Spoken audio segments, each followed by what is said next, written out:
काय सांगाल, आज पत्रकार परिषदेचं आयोजन केलेलं आहे, नक्की काय विषय आहे? आजची पत्रकार परिषद भाजपच्या कट कारस्थानावर होती.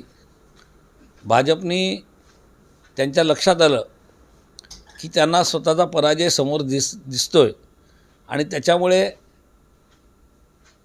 शिवसेनेचा मताधिक्य कसं कमी करता येईल त्याच्यासाठी त्यांनी जे काय 2 उमेदवार हे भाजपचेच कार्यकर्ते आहेत आणि ज्यांचे दोन्ही अपक्ष उमेदवारांचे सूचक हे दोन्ही 10-10 प्रमाणे जे 20 सूचक हे भाजपचेच कार्यकर्ते आहेत, असे 2 उमेदवार समोर उभे करून लोकांची दिशाभूल करून शिवसेनेचं मताधिक्य कमी करण्याचा एक प्रयत्न ते करत आहेत. पण मतदार शून्य आहेत आणि मतदारांना याच्या बाबतीत कल्पना आहे.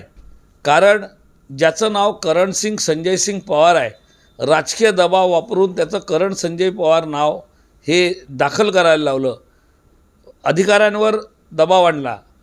ज्यावेळेला त्यांच्यावर हरकती घेतल्या त्यावेळेला कुठलाही डॉक्युमेंटरी इव्हिडन्स नसताना त्याचं नाव करण संजय पवार असं घोषित करायला लावलं. त्यांचं त्या उमेदवाराचं आधार कार्ड करणसिंग संजय सिंग पवार अशा नावाने आहे. त्याचं जे ॲफिडेविटचा 100 रुपयाचा स्टॅम्प पेपर आणलेला आहे तोसुद्धा करणसिंग संजय सिंग पवार नावाने आहे. जर आपल्याला एक साम्य बघायला गेलं तर करणसिंग संजय सिंग पवार आणि युवराज जाधव यांचं नोटरी यांच्याकडे गेलं तर नोटरी क्रमांकसुद्धा 382 आणि 383 आहे. ह्या दोन्ही उमेदवारांचे सूचक जे आहेत ते भाजपचे पदाधिकारी आहेत. युवराज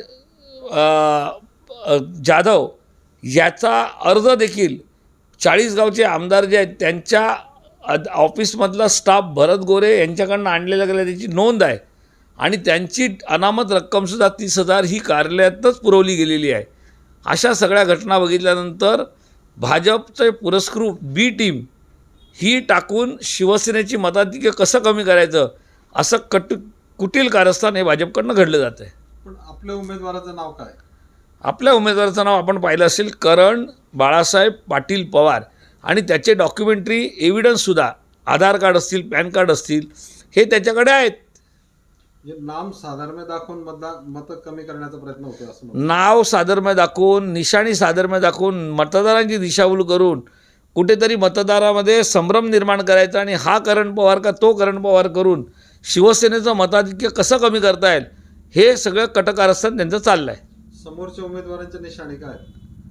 आता माझ्या माहितीप्रमाणे त्यांनी एक आईस्क्रीम कोन किंवा टॉर्च ही 2 ज्या मशालीचे साधर्म्य असलेल्या निशाणी घेण्याचा प्रयत्न ते करत आहेत. तुमची मागणी काय आहे सगळ्या संदर्भात? आमची मागणी एवढीच आहे की ह्या सगळ्या राजकीय दबावाला बळी न पडता जे निर्णायक अधिकारी, निवडणूक अधिकारी बसले आहेत त्यांनी पारदर्शक काम करावं. तुम्ही आक्षेप घेतला आहे लेखी? आम्ही आक्षेप नक्कीच घेतला आहे. याच्यापुढे काही कारवाई करायची त्याच्या बाबतीत वरिष्ठांशी बोलून आम्ही त्याच्यावर कारवाई करणार आहोत. जनतेला तुम्ही काय सांगणार मतदारांना? जनतेला एवढंच सांगू की ज्यांनी 5 लाखाची लिडिंगची भाषा केली होती त्यांच्या पायाखालची वाळू घसरते.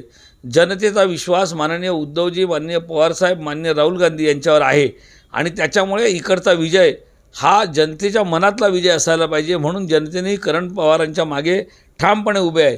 याची भीती निर्माण झाल्यामुळे जे कोणी लोक असे प्रकार करत आहेत अशा लोकांना या सगळ्या गोष्टीपासून लांब ठेवावं अशी माझी जनतेला विनंती आहे.